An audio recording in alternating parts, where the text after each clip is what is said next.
Welcome back. അടുത്ത ടോപ്പിക്കാണ്, വളരെ ഇമ്പോർട്ടൻറ്റ് ടോപ്പിക്കാണ് ഹൈടെക് ഡയറി ഫാം. ഇന്നത്തെ സാഹചര്യത്തിൽ ഏറ്റവും കൂടുതൽ ആൾക്കാർ ഓപ്റ്റ് ചെയ്യുന്ന ഒരു മെത്തേഡാണ് ഹൈടെക് ഡയറി എന്നത്. പുതുതായി തുടങ്ങുന്ന എല്ലാ ഫാമേഴ്സും അഥവാ എൻ്റർപ്രണേഴ്സ് എന്നാണ് ഇപ്പോൾ ഫാമേഴ്സ് എന്നതിന് പകരം ഉപയോഗിക്കുന്ന ടേം. പുതിയ എൻ്റർപ്രണേഴ്സ് എല്ലാവരും ഉയർന്ന മുതൽ മുടക്കിൽ വലിയ രീതിയിലുള്ള ഫാംസ് ചെയ്യാനാണ് താല്പര്യപ്പെടുന്നത്. അത്തരത്തിൽ വലിയ ഫാമുകളാകുമ്പോൾ എല്ലാ ഓപ്പറേഷൻസും മാനുവലി ചെയ്യുന്നതിന് പകരമായിട്ട് ഹൈടെക് രീതി അഥവാ കമ്പ്യൂട്ടർ ഓപ്പറേറ്റഡ് മെഷീൻസിന്റെ സഹായത്താൽ ചെയ്യുന്ന രീതിയാണ് ഹൈടെക് ഡയറി ഫാമിൽ ചെയ്യുന്നത്. നമ്മുടെ കേരളത്തിൽ JK ഫാംസ് എന്ന് പറയുന്നൊരു ഫാമുണ്ട്. അതിൻ്റെ വീഡിയോസ് നിങ്ങൾക്ക് യൂട്യൂബിൽ കാണാൻ പറ്റും. നമ്മുടെ കേരളത്തിലെ ഏറ്റവും ബെസ്റ്റ് ഹൈടെക് ഫാം ആയിട്ടാണ് അറിയപ്പെടുന്നത്. അപ്പോൾ ഒരു ഹൈടെക് ഫാം എങ്ങനെ തുടങ്ങാമെന്നും അവിടെ എന്തൊക്കെ പ്രത്യേകതകളാണ് ഉള്ളതെന്നും എന്തൊക്കെ സാഹചര്യങ്ങളാണ് ഒരുക്കേണ്ടതെന്നും ഒക്കെ നമുക്ക് ഈ ഒരു ഭാഗത്തിൽ പഠിക്കാവുന്നതാണ്. തുടങ്ങാം. ഹൈടെക് ഫാം എന്നതുകൊണ്ട് ഉദ്ദേശിക്കുന്നത് എല്ലാ പരിപാടികളും, അതായത് ഒരു ഫാമിൽ നടക്കുന്ന എല്ലാ ഓപ്പറേഷൻസും ഡെയിലി റുട്ടീൻ വർക്കും ഒരു കമ്പ്യൂട്ടറൈസ്ഡ് ആയിട്ടുള്ള സ്പെഷ്യൽ മെഷീനറീസിന്റെ സഹായത്താൽ ഫ്രം ക്ലീനിങ് മുതൽ മിൽക്കിംഗ് വരെയുള്ള എല്ലാ പ്രോസസ്സും കമ്പ്യൂട്ടറൈസ്ഡ് മെഷീൻസിന്റെ, അതായത് സ്പെഷ്യലൈസ്ഡ് ആയിട്ട് തയ്യാറാക്കിയ ഈ ഒരു പ്രോസസ്സിന് വേണ്ടി മാത്രം തയ്യാറാക്കിയ മെഷീൻസിന്റെ സഹായത്താൽ വളരെ കുറച്ച് മാനുവൽ വർക്കിന്റെയും സഹായത്താൽ കൈ തൊടാതെയുള്ള പാൽ കറക്കൽ രീതിയാണ് ഇവിടെ ഓപ്റ്റ് ചെയ്യുന്നത്. എല്ലാ കാര്യങ്ങൾക്കും മനുഷ്യ കരങ്ങൾ സ്പർശമേൽക്കാതെയുള്ള പാൽ നിർമ്മാണം എന്നൊക്കെ പറയില്ലേ, അതുപോലെയുള്ള ഫുള്ളി കമ്പ്യൂട്ടറൈസ്ഡ് ആയിട്ടുള്ള മെഷീൻസിന്റെ സഹായത്താൽ ചെയ്യുന്ന രീതിയാണ് ഹൈടെക് ഫാമിൽ വരുന്നത്. കുറച്ചുകൂടെ റീസെന്റ് ആയിട്ട് പറയുന്നത് റോബോട്ടിക്സിനെ വരെ ഉപയോഗിച്ച് ചെയ്യുന്ന രീതി വരെ ഉണ്ട്. അപ്പോൾ ഇതുവഴി നമുക്ക് ഒരുപാട് നേട്ടങ്ങൾ നമുക്ക് ലാഭിക്കാം. ഹൈ ഇനീഷ്യൽ ഇൻവെസ്റ്റ്മെന്റ് നിർബന്ധമായും നമുക്ക് ആവശ്യമാണ്. എങ്കിലും പിന്നീട് വലിയ ചിലവുകൾ കൂലി എന്ന ഇനത്തിൽ വരാത്തതിനാൽ വളരെ പ്രോഫിറ്റ് ആയിട്ടും നല്ല ക്വാളിറ്റി പ്രൊഡക്ട്സ്, നമ്മൾ പറഞ്ഞു കൈസ്പർശം ഏൽക്കാതെയുള്ള പ്രൊഡക്ട്സ് ആണ് ഇവിടെ ഉൽപ്പാദിപ്പിക്കപ്പെടുന്നത്. അപ്പോൾ സ്വാഭാവികമായിട്ടും അതിൻ്റെതായിട്ടുള്ള ഗുണമേന്മ നമുക്ക് അഷ്വർ ചെയ്യാൻ പറ്റും. അതിന് മാർക്കറ്റിൽ അക്സെപ്റ്റബിലിറ്റിയും കൂടുതലാണ്. ആയതിനാൽ milking, feed mixing, fodder cutting, chopping, cleaning, health assessment, even temperature analyse ചെയ്യുന്നത് വരെ ഉള്ള കമ്പ്യൂട്ടറൈസ്ഡ് മെഷീൻസ് നമുക്ക് അവൈലബിൾ ആണ്. അതെല്ലാം ഉൾക്കൊള്ളിച്ചുകൊണ്ടുള്ള ഫാമിംഗ് രീതിയാണ് ഹൈടെക് ഫാമിംഗ് സിസ്റ്റം എന്നതുകൊണ്ട് ഉദ്ദേശിക്കുന്നത്. ഇതിൽ ഏറ്റവും പ്രധാനമാണ് ഹൈടെക് ഫാമിംഗ് സിസ്റ്റത്തിൽ ഏറ്റവും പ്രധാനമാണ് മിൽക്കിംഗ് പാർലേഴ്സ് എന്നത്. അതായത് നമ്മളൊരു ഡയറി ഫാം തുടങ്ങുന്ന സമയത്ത് അതിൽ ഏറ്റവും വലിയ നമുക്ക് വരുന്ന ഒരു പ്രശ്നമാണ് എങ്ങനെ ഇത്രയും പശുക്കളെ പാൽ കറന്നെടുക്കും എന്നത്. മെഷീൻ മിൽക്കിംഗ് പോസിബിൾ ആണെങ്കിലും ഓരോ പ്രാവശ്യം ഓരോ പശുവിൻ്റെ അടുത്ത് കൊണ്ടുപോയി മെഷീൻ വെച്ച് കറന്നെടുക്കുന്ന രീതി എന്ന് പറയുന്നത് മാനുവൽ രീതിനേക്കാളും ബുദ്ധിമുട്ട് തന്നെയാണ്. അപ്പോൾ അത്തരത്തിലൊരു പ്രശ്നം ഒഴിവാക്കാൻ വേണ്ടിയിട്ടാണ് ഹൈടെക് രീതിയിൽ ഉപയോഗിക്കുന്ന ഒരു മെത്തേഡാണ് മിൽക്കിംഗ് പാർലേഴ്സ് എന്നത്. ഇവിടെ ഒരേ സമയം നമുക്ക് 100 മുതൽ 1000 പശുക്കളെ വരെ ഒരേ സമയം നമുക്ക് നിർത്തി കറന്നെടുക്കുന്ന രീതിയാണ് മിൽക്കിംഗ് പാർലേഴ്സിൽ വരുന്നത്. ഇതൊരു സ്പെഷ്യലൈസ്ഡ് ആയിട്ടുള്ള ഒരു ടെക്നിക്കാണ്. വലിയ വലിയ കൊമേഴ്സ്യൽ ഫാമുകളിൽ ഓപ്റ്റ് ചെയ്യുന്ന ഒരു രീതി കൂടെയാണ് മിൽക്കിംഗ് പാർലേഴ്സ് എന്ന് പറയുന്നത്. മിൽക്കിംഗ് പാർലറിന് ഒരു ഈസി എൻട്രൻസും എക്സിറ്റും കൂടാതെ ഒരു ഈസി എൻട്രൻസും എക്സിറ്റും കൂടാതെ ഒരു ഹോൾഡിംഗ് ഏരിയയുമാണ് പ്രധാനമായിട്ടും ആവശ്യം. നിങ്ങൾ വീഡിയോ നോക്കിക്കഴിഞ്ഞാൽ, അതായത് നമുക്ക് യൂട്യൂബിൽ ധാരാളം മിൽക്കിംഗ് പാർലേഴ്സിൻ്റെ വീഡിയോ നമുക്ക് കാണാം. ആയിരക്കണക്കിന് പശുക്കളുള്ള ഒരു ഫാമിൽ എങ്ങനെയാണ് മിൽക്കിംഗ് പാർലറിലേക്ക് പശുക്കൾ വരുന്നതെന്ന് കാണാൻ തന്നെ ഒരു ഭംഗിയാണ്. HF പശുക്കൾ ദൂരെ നിന്നും പതുക്കെ നടന്നു വന്നിട്ട് ഈ മിൽക്കിംഗ് പാർലറിനകത്തേക്ക് കടക്കുന്ന സമയത്ത് അവിടെ ഒരു ഹോൾഡിംഗ് ഏരിയ ഉണ്ട്, ഒരു വലിയ സ്പേസ് ഉണ്ട്. അവിടെ ഓരോന്നും നിൽക്കുന്നു. അവരവരുടെ സമയമാകുന്ന സമയത്ത് ക്യൂ പാലിച്ച് കൃത്യമായി ഓരോന്നും ഈ മിൽക്കിംഗ് പാർലറിലേക്ക് കയറി നിൽക്കുന്നു. ഒരു പ്രാവശ്യം ഈ മിൽക്കിംഗ് പാർലർ പല രീതിയിലുണ്ട്. ഇതിൽ നമ്മളിപ്പോൾ കണ്ടുകൊണ്ടിരിക്കുന്നത് കറങ്ങുന്ന തരത്തിലുള്ള റോട്ടറി മിൽക്കിംഗ് പാർലേഴ്സ് ആണ്. അപ്പം ഇത്തരത്തിലുള്ള റോട്ടറി മിൽക്കിംഗ് പാർലേഴ്സിൽ ഒരു സമയം ഒരു പശു കയറുന്നു. ഒരു പ്രാവശ്യം ഇതൊന്ന് കറങ്ങി വരുമ്പോഴേക്കും ആ പശുവിൻ്റെ കറവ കഴിഞ്ഞിട്ടുണ്ടാവും, അപ്പോഴേക്കും അടുത്തത് കയറിയിട്ടുണ്ടാവും. അപ്പം അങ്ങനെ കണ്ടിന്യൂസ് ആയിട്ട് മിൽക്കിംഗ് പ്രോസസ്സിംഗ് തുടർച്ചയായി നടക്കുന്നത് മൂലം വലിയ എഫേർട്ട് കൂടാതെ നമുക്ക് മിൽക്കിംഗ് കംപ്ലീറ്റ് ചെയ്യാൻ പറ്റുന്നു. ഇത് വലിയ ഒരു അഡ്വാൻസ്മെന്റ് തന്നെയാണ് വലിയ ഫാമേഴ്സിന് അല്ലെങ്കിൽ വലിയ എൻ്റർപ്രണേഴ്സിന് ഇങ്ങനെ മിൽക്കിംഗ് പാർലേഴ്സ് എന്ന് പറയുന്ന കൺസെപ്റ്റിൽ വരുന്നത്. പിന്നെ നമുക്ക് ചില കേസിൽ എന്ത് ചെയ്യുന്നു വെച്ചാൽ ഫോഡർ പ്രൊവൈഡ് ചെയ്യുന്നതുണ്ട്, കൂടാതെ കോൺസെൻട്രേറ്റ്സ് പ്രൊവൈഡ് ചെയ്യുന്നുണ്ട്, ഈവൻ വാട്ടർ പോലും പ്രൊവൈഡ് ചെയ്യുന്ന രീതിയിലുള്ള മിൽക്കിംഗ് പാർലേഴ്സ് ഇന്ന് അവൈലബിൾ ആണ്.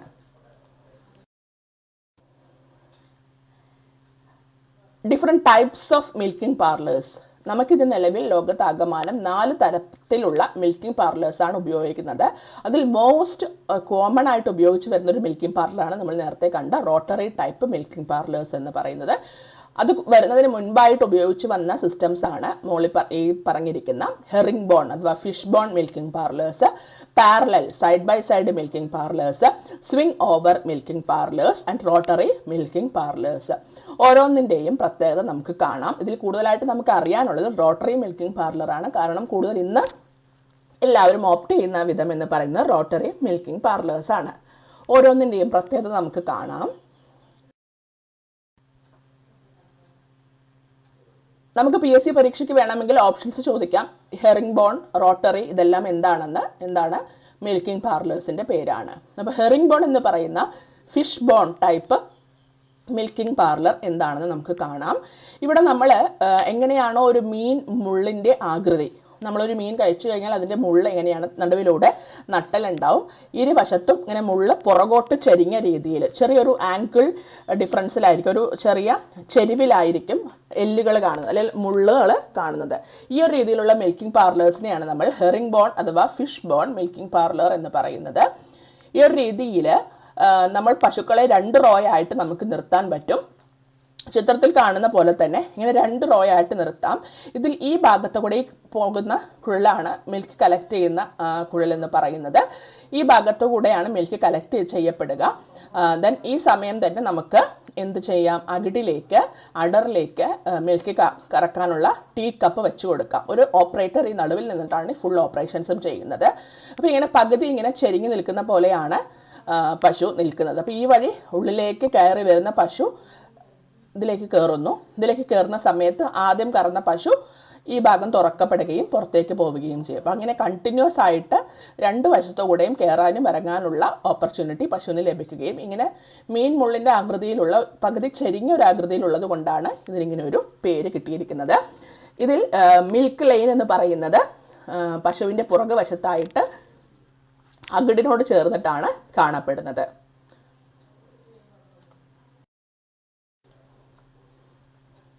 അടുത്ത മെത്തേഡാണ് പാരലൽ അഥവാ സൈഡ് ബൈ സൈഡ് പാർലർ എന്ന് പറയുന്നത്. ഇവിടെ നമ്മൾ നേരത്തെ കണ്ട ഫിഷ് ബോൺ ടൈപ്പ് പാർലറിന്റെ നിന്നും ചെറിയൊരു വ്യത്യാസം എന്ന് പറയുന്നത് പശുക്കൾ നേരെ 90 ഡിഗ്രി ആംഗിൾ സ്ട്രെയിറ്റ് ആയിട്ട് തന്നെയാണ് നിൽക്കുന്നത്.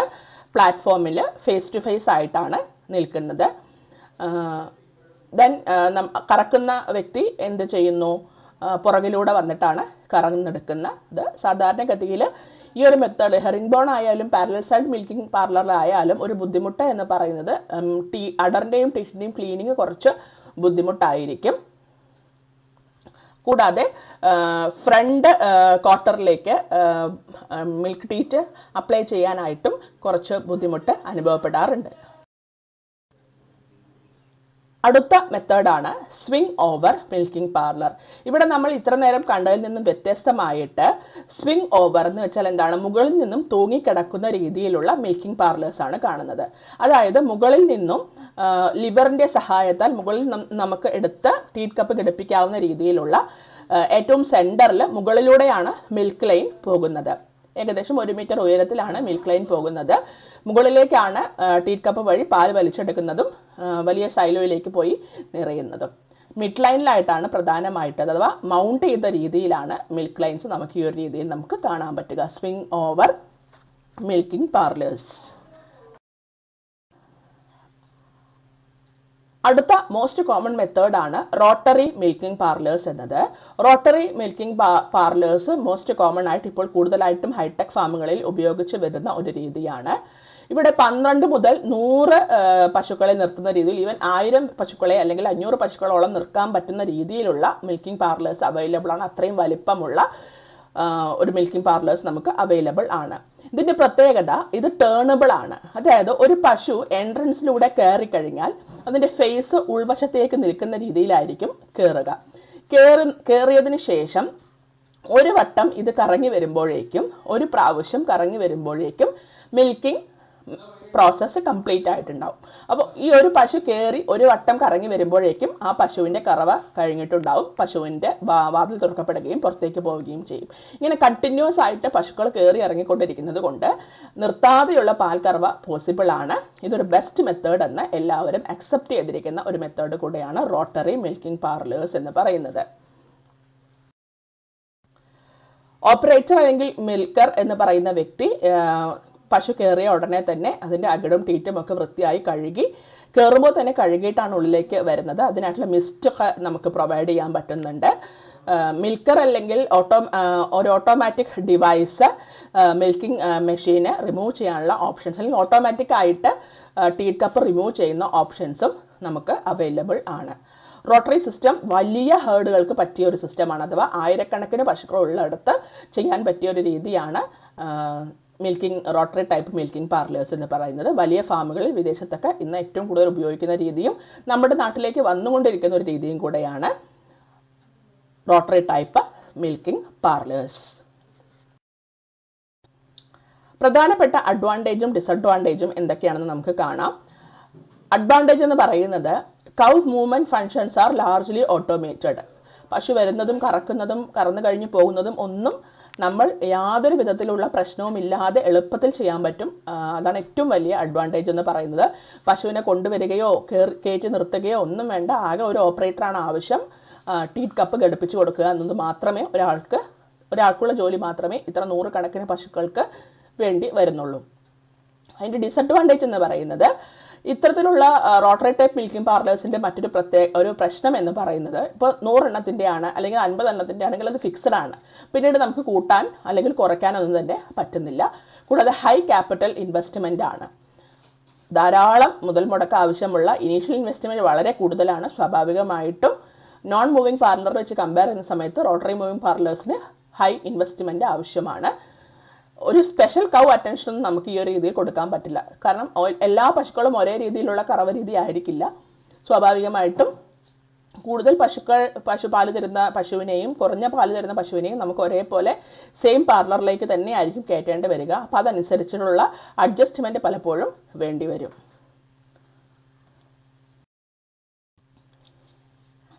അടുത്ത ടോപ്പിക്കാണ് മെക്കനൈസേഷൻ ഓഫ് കാറ്റിൽ ഫാം. കാറ്റിൽ ഫാമിൽ ചെയ്യേണ്ട മറ്റു മെക്കനൈസേഷൻ രീതികൾ. ഒരു ഹൈടെക് ഫാം എടുക്കുന്ന സമയത്ത് നമ്മൾ പറഞ്ഞു എല്ലാ ജോലികളും ചെയ്യുന്നത് മെഷീൻസ് ആണ്. സ്വാഭാവികമായിട്ടും അതിനായിട്ടുള്ള മെക്കനൈസേഷൻസ് നിർബന്ധമായും ചെയ്തിരിക്കണം.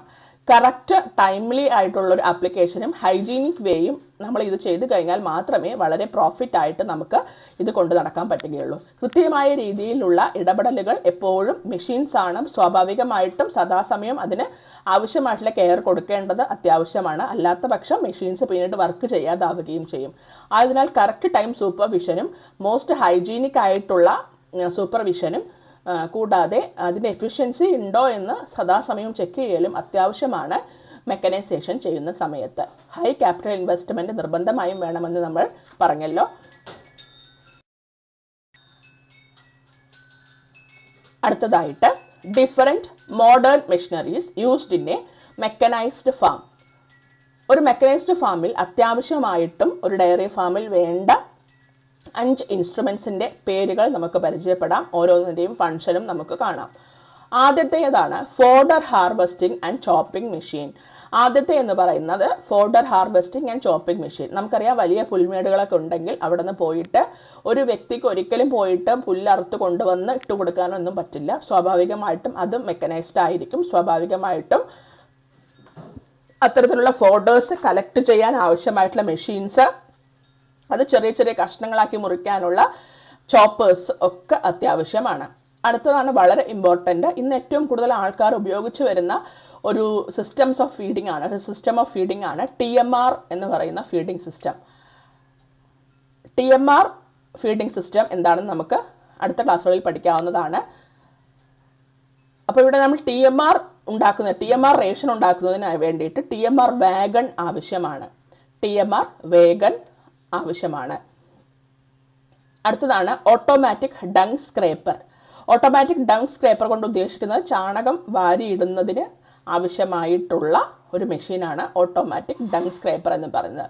നമുക്കറിയാം ഡങ് ചാനലിൽ വന്ന് വീഴുന്ന ചാണകം നമ്മൾ സാധാരണയായിട്ട് ജോലിക്കാരാണ് ചെയ്യുന്നത്. അതിന് പകരമായിട്ട് ഓട്ടോമാറ്റിക്കായിട്ട് മെഷീൻ തന്നെ അത് സ്ക്രാപ്പ് ചെയ്ത് ചുരണ്ടി എടുത്ത് കൊണ്ടുപോയിക്കോളും. ആ ഒരു രീതിയാണ് ഇപ്പോൾ കൂടുതലായിട്ടും വലിയ ഫാമിൽ ഉപയോഗിച്ച് വരുന്നത്. അടുത്തതാണ് ഓട്ടോമാറ്റിക് കൗ ബ്രഷ്. നമുക്ക് എല്ലാവർക്കും അറിയുന്ന പോലെ തന്നെ ഗ്രൂമിംഗ് എന്ന് പറയുന്ന പ്രോസസ്സ് വളരെ ഇമ്പോർട്ടന്റ് ആണെന്ന് പല സ്റ്റഡീസും പ്രൂവ് ചെയ്തിരിക്കുന്നു. ഇത് ബ്ലഡ് സർക്കുലേഷൻ വർദ്ധിക്കാൻ സഹായിക്കുന്നു എന്ന് പല പഠനങ്ങളും തെളിയിച്ചിട്ടുണ്ട്. സ്വാഭാവികമായിട്ടും ഇങ്ങനെ ഓട്ടോമാറ്റിക് കൗ ബ്രഷിംഗ് എന്ന് പറയുന്ന സിസ്റ്റം ഇന്ന് ഫാമുകളിൽ ഉപയോഗിച്ച് വരുന്നുണ്ട്. അതായത് ശരീരമാസകലം ഒന്ന് ബ്രഷ് ചെയ്യുന്ന രീതിയിലുള്ള അല്ലെങ്കിൽ മസാജ് കിട്ടുന്ന രീതിയിലുള്ള വലിയ ബ്രഷസ് അവൈലബിൾ ആണ്. ഇതിൽ പശുക്കൾ പോയി നിൽക്കുകയും ശരീരമാസകലം ഒന്ന് തുടച്ച് വൃത്തിയാക്കുന്ന രീതിയിൽ അല്ലെങ്കിൽ ഒന്ന് ജസ്റ്റ് ഒന്ന് ചീവി കൊടുക്കുന്ന രീതിയിൽ നമുക്ക് ചെയ്യാൻ പറ്റും. അടുത്തതായിട്ട് instruments to save animal from heat stress. Heat സ്ട്രെസ്സിൽ നിന്നും അനിമൽസിനെ രക്ഷപ്പെടുത്തുവാനായിട്ടുള്ള ഇൻസ്ട്രുമെന്റ് ആണ് അടുത്തത്. അതായത് ഒരുപാട് ചൂടുള്ള കാലാവസ്ഥയുണ്ടെങ്കിൽ ഒന്ന് തണുപ്പിക്കാനായിട്ട് മിസ്റ്റിംഗ് സിസ്റ്റം ഒക്കെ ചെറിയ രീതിയിൽ മിസ്റ്റ് പോലെ വെള്ളം സ്പ്രേ ചെയ്ത് കൊടുക്കുന്ന സിസ്റ്റം ഒക്കെ നമുക്ക് കാണാൻ പറ്റും. ആദ്യത്തേത് fodder harvesting and chopping machine. നിങ്ങൾ ചിത്രത്തിൽ കാണുന്ന പോലെ തന്നെ നമ്മുടെ കൊയ്ത്ത് യന്ത്രം പോലെ തന്നെ വലിയ ഫാമുകളിൽ അതിൻ്റെ തീറ്റ പുൽപ്പാടങ്ങൾ ഉണ്ടാവും. ആ ഭാഗത്തുള്ള ഫോഡേഴ്സ് കട്ട് ചെയ്യാൻ ഉപയോഗിക്കുന്ന ഫോഡർ ഹാർവെസ്റ്റിംഗ് മെഷീൻസ്, ട്രാക്ടറുമായിട്ട് ഘടിപ്പിക്കാൻ പറ്റുന്ന ട്രില്ലർ പോലത്തെ മെഷീൻസ് നമുക്ക് അവൈലബിൾ ആണ്. ഇത് സൈലേജ് മേക്കിങ്ങിനും അതേപോലെ തന്നെ ഹേ മേക്കിങ്ങിനും ഒക്കെ നമുക്ക് ഫോഡേഴ്സ് കട്ട് ചെയ്യാൻ ഉപയോഗിക്കാം. ഇത് ചെറിയ ചെറിയ കൂനകളായിട്ട് കട്ട് ചെയ്ത് കൊണ്ടുപോയിക്കോളും. പുറകിൽ വേറൊരു വണ്ടി വന്നിട്ട് ഇത് സക്ക് ചെയ്തെടുക്കുന്ന രീതിയുണ്ട്. അതായത് നമ്മൾ കട്ട് ചെയ്തിട്ട ഫോഡർ സക്ക് ചെയ്ത് ഓട്ടോമാറ്റിക്കായിട്ട് മെഷീൻ്റെ സഹായത്താൽ സക്ക് ചെയ്തെടുത്തിട്ട് വലിയ ട്രാക്ടറിൽ ഫില്ല് ചെയ്തിട്ട് അത് കൊണ്ടുവന്ന് TMR വാഗനിലിട്ട് സ്പെഷ്യൽ റേഷനാക്കി മാറ്റി കൊടുക്കുന്ന രീതിയാണ് ഇന്ന് കൂടുതലും വലിയ ഫാമുകളിൽ ചെയ്തു വരുന്നത്. നിങ്ങൾ ഈ സിനിമ അറബിക്കഥ സിനിമ കണ്ടിട്ടുണ്ടെങ്കിൽ അതിൽ കണ്ടിട്ടുണ്ടാവും ഫോൾഡർ കൊണ്ടുവന്ന് ഇങ്ങനെ ഒരു മെഷീനിൽ കൂടെ തന്നെ വന്ന് പുല്ലൊക്കെ ഇങ്ങനെ ഇട്ട് കൊടുക്കുന്ന രീതി. അപ്പം അത് മോഡേൺ മെത്തേഡാണ്. പിന്നെ അടുത്തതാണ് ചാഫ് കട്ടേഴ്സ് എന്ന് പറയുന്നത്. ഇത് നമ്മൾ പുല്ല് കട്ട് ചെയ്ത് കൊണ്ടുവന്നിട്ട് ചെറിയ ചെറിയ കഷ്ണങ്ങളാക്കിയിട്ട് മുറിച്ചു കൊടുക്കാൻ വേണ്ടിയിട്ടാണ് ചാഫ് കട്ടേഴ്സ് ഉപയോഗിച്ച് വരുന്നത്. പ്രധാനമായിട്ടും കാഫിൻ്റെ ഫീഡിങ് സമയത്താണ് നമ്മൾ ഈ ചാഫ് കട്ടേഴ്സ് ഉപയോഗിച്ച് പുല്ല് കട്ട് ചെയ്ത് കൊടുക്കുന്നത്. അടുത്ത പ്രധാനപ്പെട്ട ഒരു പോയിന്റ് ആണ്, പരീക്ഷയ്ക്ക് ചോദിക്കാൻ സാധ്യതയുണ്ട്, TMR വാഗൻ. TMR വാഗൻ ആയിട്ട് ചോദിച്ചില്ല എങ്കിലും അല്ലെങ്കിൽ TMR വാഗൻ ആയിട്ട് തന്നെ ചോദിക്കാം. എന്തിനു വേണ്ടി ഉപയോഗിക്കുന്നു? ടോട്ടൽ മിക്സ്ഡ് റേഷൻ പ്രിപ്പയർ ചെയ്യാൻ വേണ്ടി ഉപയോഗിക്കുന്ന ഇൻസ്ട്രുമെന്റ് ആണ് TMR വാഗൻ. ഹൈടെക് ഫാമിംഗ് സിസ്റ്റത്തിൽ ഏറ്റവും കൂടുതലായി ഉപയോഗിച്ച് വരുന്ന ഒരു ഫീഡിംഗ് രീതി കൂടെയാണ് TMR എന്ന് പറയുന്നത്. TMR എന്നാൽ എന്താണ്? അതിന്റെ ഡെഫിനിഷൻ എന്ന് പറയുന്നത് ടോട്ടൽ മിക്സ്ഡ് റേഷൻ. ഇവിടെ നമ്മൾ ചെയ്യുന്നത് പശുവിന് ഒരു സമയം കിട്ടേണ്ട കോൺസെൻട്രേറ്റും റഫേജും കൂടി ചേർത്ത് ഒരു സ്പെഷ്യൽ റേഷൻ ഫോമിലാക്കിയിട്ട് ഇങ്ങനെ മെഷീന്റെ സഹായത്താൽ ഇട്ട് കൊടുക്കുന്ന രീതിയാണ് TMR ഫീഡിംഗ് എന്നതുകൊണ്ട് ഉദ്ദേശിക്കുന്നത്. ഈ മുകളിൽ കാണുന്ന വലിയൊരു വാഗൺ പോലത്തെ വലിയൊരു പാത്രം പോലെ കാണുന്ന വാഗൺ ഉണ്ടല്ലോ, ഇതിലേക്ക് നമ്മൾ ഫോഡേഴ്സ്, പലതരത്തിലുള്ള ഫോഡേഴ്സ് ഇടുന്നു. അതിലേക്ക് തന്നെ കോൺസെൻട്രേറ്റ്സ് ആയിട്ടുള്ള തവിട്, പുണ്ണാക്ക് തുടങ്ങിയിട്ടുള്ള കോൺസെൻട്രേറ്റ്സ് എല്ലാം ഇടുന്നു. അതിലേക്ക് തന്നെ വിറ്റാമിൻസും മിനറൽ സപ്ലിമെന്റ്സും ഇടുന്നു. എന്നിട്ട് എല്ലാം കൂടെ നല്ല രീതിയിൽ പ്രസ് ചെയ്ത് മിക്സ് ചെയ്തിട്ട് ഒരു സ്പെഷ്യൽ ഫുഡാക്കി മാറ്റുകയാണ് ചെയ്യുന്നത്. സ്പെഷ്യൽ ഫുഡാക്കി മാറ്റിയെടുക്കുന്നു. എന്നിട്ട് അതിനെ നമ്മളിങ്ങനെ ട്രാക്ടറിന്റെ സഹായത്തിൽ ഓട്ടോമാറ്റിക് ഫീഡേഴ്സിന്റെ സഹായത്താൽ പശുക്കളുടെ മുമ്പിലേക്ക് എത്തിച്ചു കൊടുക്കുകയാണ്. ഈ ഒരു രീതിയിൽ നമുക്ക് കോൺസെൻട്രേറ്റ് ഫീഡിംഗ് വേറെ, റഫേജ് ഫീഡിംഗ് വേറെ, അങ്ങനെയുള്ള കൺസെപ്റ്റ് എല്ലാം മാറിയിട്ട് TMR ഫീഡിംഗ് എന്ന് പറയുന്ന പുതിയ കൺസെപ്റ്റിലേക്ക് വരുന്നു. യഥേഷ്ടം ശുദ്ധമായ ജലം പശുവിന്റെ അടുത്ത് 24 മണിക്കൂറും ലഭിക്കുന്നു. ഇതുവഴി എല്ലാ പശുക്കൾക്കും നിർബന്ധമായും അതിന് കിട്ടേണ്ട ഫുൾ ന്യൂട്രിയന്റ് അടങ്ങിയിട്ടുള്ള ഭക്ഷണം നമുക്ക് ഉറപ്പിക്കാൻ പറ്റും TMR ഫുഡിംഗ് രീതിയിലൂടെ. കൂടാതെ TMR വാഗൻ TMR ഫുഡ് ഉണ്ടാക്കുന്നതിന് വേണ്ടിയിട്ടുള്ള വാഗനാണ്. അപ്പോൾ ടോട്ടൽ മിക്സ്ഡ് റേഷൻ ഓർത്ത് വെക്കുക. TMR എന്ന് വെച്ചാൽ ടോട്ടൽ മിക്സ്ഡ് റേഷൻ. അടുത്തതാണ് ഓട്ടോമാറ്റിക് ഡങ് സ്ക്രേപ്പർ എന്ന് പറയുന്ന സംഭവം. സാധാരണയായിട്ട് ഹൈടെക് ഫാമിൽ ഉപയോഗിച്ച് വരുന്ന ഡങ് സ്ക്രേപ്പ് ചെയ്തെടുക്കാൻ വേണ്ടിയിട്ടുള്ളൊരു രീതിയാണ്. അതായത് ഡങ് ചാനലിന്റെ നടുവിലൂടെ ഇങ്ങനെ ഒരു മൂവ് ചെയ്യാൻ പറ്റുന്ന രീതിയിലുള്ളൊരു ഡങ് സ്ക്രാപ്പർ ഇൻസ്റ്റാൾ ചെയ്യുന്നു. ചാണകം വീഴുന്ന സമയത്ത് സമയാസമയങ്ങളിൽ കൃത്യമായ ഇടവേളകളിൽ ഡങ് സ്ക്രാപ്പർ ഉപയോഗിച്ച് സ്ക്രാപ്പ് ചെയ്ത് ചാണകം മാറ്റിയിടുന്നു. അത് നേരിട്ട് ഡങ് പിറ്റിലേക്ക് പോയി വീഴുകയാണ് ചെയ്യുന്നത്. സമയാസമയങ്ങളിൽ അത് നമുക്ക് മറ്റാവശ്യങ്ങൾക്ക് വേണ്ടി ഉപയോഗിക്കാം. ഫുള്ളി ഓട്ടോമാറ്റൈസ്ഡ് ആയിട്ടുള്ള മെത്തേഡ് ആയതിനാൽ കംപ്ലീറ്റ് ആയിട്ടുള്ള ക്ലീനിങ് നമുക്ക് ഈ ഒരു വഴി അഷ്യൂർ ചെയ്യാൻ പറ്റും. അടുത്തതാണ് ഓട്ടോമാറ്റിക് കൗ ബ്രഷ്. പശുക്കളുടെ ബ്ലഡ് സർക്കുലേഷൻ, തൊലിയിലൂടെയുള്ള ബ്ലഡ് സർക്കുലേഷൻ കൂടുന്നതിനനുസരിച്ച് മിൽക്ക് ഉൽപാദനം കൂടുന്നു എന്നൊരു കൺസെപ്റ്റ് നിലവിലുണ്ട്. അത് കൺസെപ്റ്റ് മാത്രമല്ല, അത് സയന്റിഫിക്കലി പ്രൂവ് ചെയ്ത ഒരു കാര്യവും കൂടെയാണ്. അതുകൊണ്ട് തന്നെ പശുക്കളുടെ വെൽഫെയർ, കൃത്യമായിട്ടുള്ള ബ്ലഡ് സർക്കുലേഷൻ അഷ്യൂർ ചെയ്യുന്നു ഇതുവഴി എന്നത് ഉറപ്പുള്ളത് കൊണ്ട് പലപ്പോഴും വലിയ ഫാമുകളിൽ ഇത്തരത്തിലുള്ള ഓട്ടോമാറ്റിക് കൗ ബ്രഷ് ഉപയോഗിച്ച് വരുന്നു. ഇത്തരത്തിലുള്ള കൗ ബ്രഷ് ആദ്യം ഉപയോഗിക്കാൻ ഇത്തിരി ബുദ്ധിമുട്ടായിരിക്കും. എങ്കിലും പശുക്കൾ അതിനോട് ഇണങ്ങി കഴിഞ്ഞു കഴിഞ്ഞാൽ അവർ തന്നെ സ്വയമായിട്ട് ചെയ്യുന്ന ഒരു രീതിയാണ് ബ്രഷിംഗ് എന്ന് പറയുന്നത്. പശു ഈ ബ്രഷ് കാണുന്ന സമയത്ത് പതുക്കെ ഒന്ന് പോയിട്ട് അതിൽ പോയി ഒന്ന് തിരക്കുന്ന സമയത്ത് ബ്രഷ് പതുക്കെ കറങ്ങാൻ തുടങ്ങും. ഈ സമയം പശു ശരീരം മുഴുവൻ ഈ ബ്രഷ് കൊണ്ട് പതുക്കെ ഉരസുന്ന രീതിയിലാവുന്ന സമയത്ത് ബ്ലഡ് സർക്കുലേഷൻ കൂടുകയും പശുവിന് ഒരു പ്രത്യേക ഒരു ഫീലിംഗ് കിട്ടുകയും സ്വാഭാവികമായിട്ടും അതിനനുസരിച്ചിട്ട് പാലുൽപാദനം തരികയും ചെയ്യുന്നു എന്ന് സ്റ്റഡീസ് പ്രൂവ് ചെയ്തിട്ടുണ്ട്. സാധാരണയായിട്ട് ലൂസ് ബാൺ സിസ്റ്റത്തിൽ അഥവാ കെട്ടിയിടാത്ത തരത്തിലുള്ള ബാൺ സിസ്റ്റത്തിൽ ഉപയോഗിക്കാൻ പറ്റിയ ഒരു രീതിയാണ് ഓട്ടോമാറ്റിക് കൗ ബ്രഷ് എന്ന് പറയുന്നത്. മെക്കനൈസ്ഡ് ടൈപ്പും ഉണ്ട്.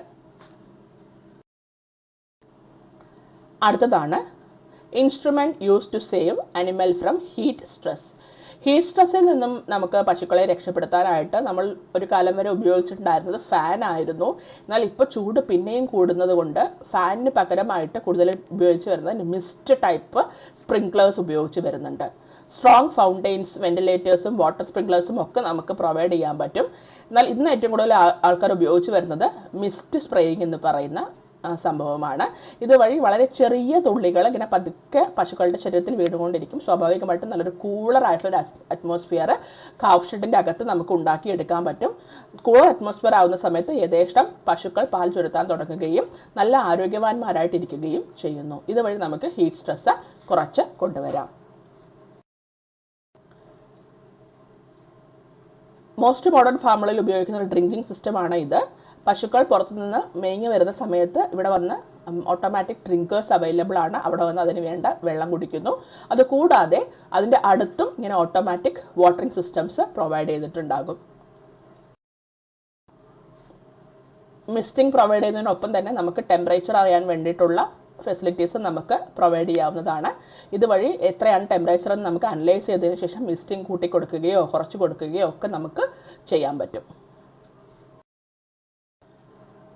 അത്രയുമാണ് hitech dairy farm and modern machineries used in hitech dairy farm. എപ്പോഴും ഇതിനൊരു ചോദ്യം പ്രതീക്ഷിക്കാം.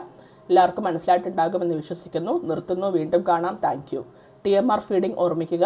TMR total mixed ration.